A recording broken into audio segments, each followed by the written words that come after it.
Joo, ja sit se on hassu, miten niinku vertaa just silleen niinku tavallaan, mikä se yleinen mielikuva, jos sä sanot jokin ihmiselle, niinku, jos vaikka mies ratsastaa, niin se on niin. Nyt ruvennut itse tajumaan, kun on nähnyt vieressä noita, että ei se on niinku.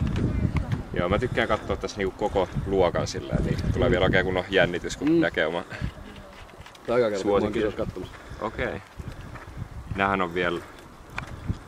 Ja mä oon nähnyt korkeintaan niitä 130 metriä, mutta ne on kuulemma aika hulluja, 150. 130 metriä on aika korkea. Joo.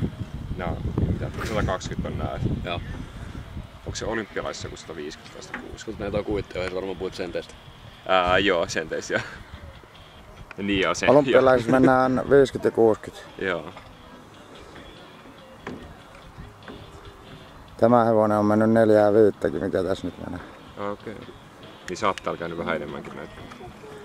Tää on meidän hevonen. Okei. Tää siis Marikan.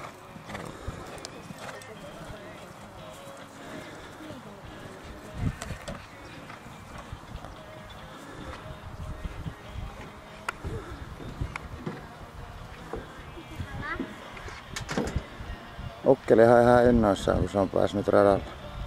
No. Se oli 3 vuotta kiertueella tuolla Euroopassa ja tuli Portugalista takaisin.